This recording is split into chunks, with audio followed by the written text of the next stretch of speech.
Good મોર learning દોસ્તો, લક્ષ સિરીઝના છેલ્લા અધ્યાયમાં છીએ આપણે. એવું કહી શકાય કે આ ચેપ્ટર સેમિકન્ડક્ટર્સ અર્ધવાહક એમાંથી કેટલા માર્ક્સના પ્રશ્નો પૂછાય. તો જુઓ, 7 ગુણનું ચેપ્ટર આ છે. કેટલીક વાર 7 ગુણની જગ્યાએ 8 ગુણનું બી આ પૂછી શકે, તો માર્ક્સ ના કપાવા જોઈએ. 4 MCQ અથવા 5 MCQ આ ચેપ્ટરના છે જ. ફોરવર્ડ બાયસ, રિવર્સ બાયસ, યાદ આવી ગયું, અર્ધ તરંગ, પૂર્ણ તરંગ, મોસ્ટ આઈએમપી છે. સાથે સાથે 2 ગુણનો એક પ્રશ્ન અથવા 4 ગુણનો એક પ્રશ્ન હોય જ છે, હોય જ છે, હોય જ છે. આ ફરીવાર યાદ કરો, 12, 13 અને 14 ચેપ્ટર.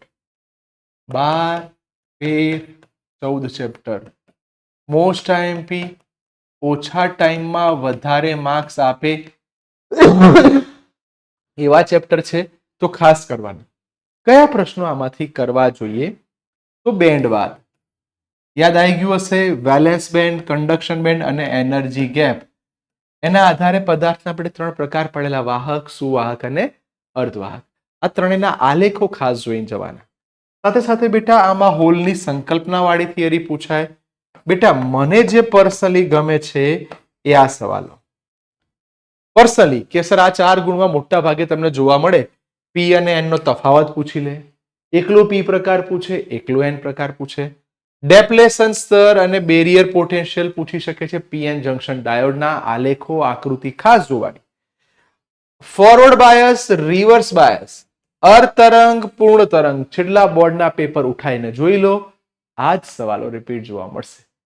બની શકે કે આ ચેપ્ટરનો 2 માર્ક્સનો નાનો સવાલ ફિલ્ટર પરિપથ યાદ હશે. ફિલ્ટર પરિપથમાં કેપેસિટર અને ઇન્ડક્ટર બંનેમાંથી કોઈ એકનું જોડાણ કરી શકાય.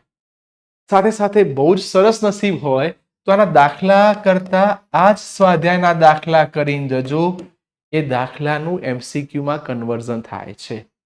તો સ્વાધ્યાયના દાખલા અને ઉદાહરણના દાખલા, ફરી બોલું છું, એવા કોઈ ભયંકર દાખલા નથી, પણ હા આ દાખલાઓમાંથી MCQ બને છે, એને છોડાય નહીં.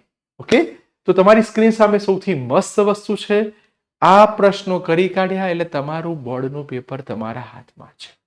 ઓકે, ભૂલ્યા વિના ખાસ કરીને જજો. સારું, બહુ જ અગત્યના કોઈ